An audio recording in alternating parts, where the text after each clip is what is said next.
Well, ladies and gentlemen, I have seen the first two episodes of Daredevil Born Again, and it was decent. Not great by any means, and there were plenty of things to nitpick to be sure, but it is, in my opinion, the best thing Disney Marvel has released on D+ so far.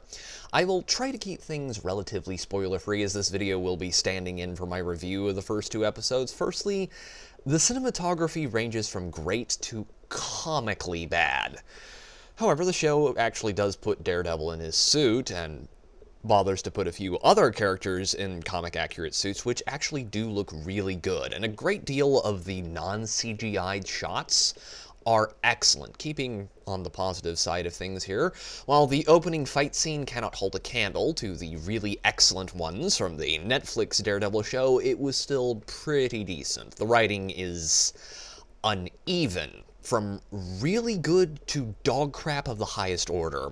I don't know how I can get enough of the strong, empowered female lawyer of color breaking her arm over just how brilliant she is, or a time skip that makes a whole lot of character development happen off-screen that we probably should have been shown instead of being told about in mediocre dialogue. And we need to talk about the acting, because good lord, is that what is carrying this show. The supporting cast ranges from decent at best to awful at worst. Many of the supporting characters just feel completely superfluous. Well, let's all be real, ladies and gentlemen. Charlie Cox and Vincent D'Onofrio are the best things about this show. Full stop. Their acting in this is not as good as it was in the Netflix Daredevil show, but an actor is only as good as the material they are given to work with, and that is where the writing comes in and kills the awesome moments more often than not. As for the making Kingpin Trump allegory a lot of people are bitching about online, I would like to say that I don't really see that yet.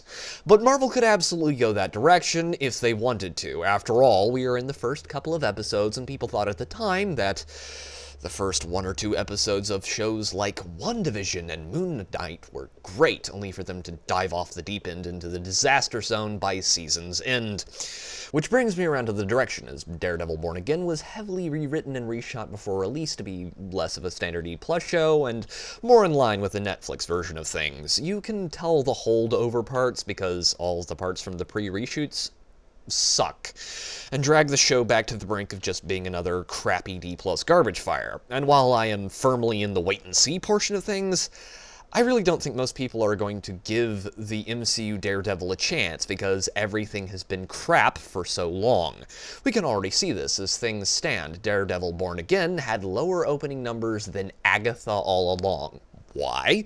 Because superhero fatigue is set in for Disney Marvel projects, and unless they manage to get really good word of mouth, I do not see the show growing too much in viewership.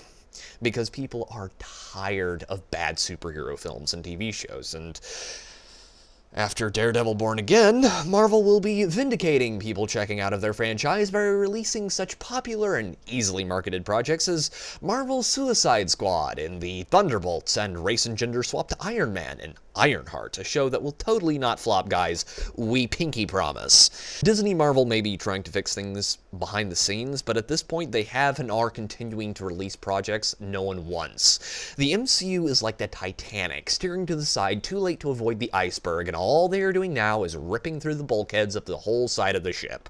Good projects are like speed bumps on an ice-covered road, only serving to slam home what an utterly out-of-control disaster this franchise has become.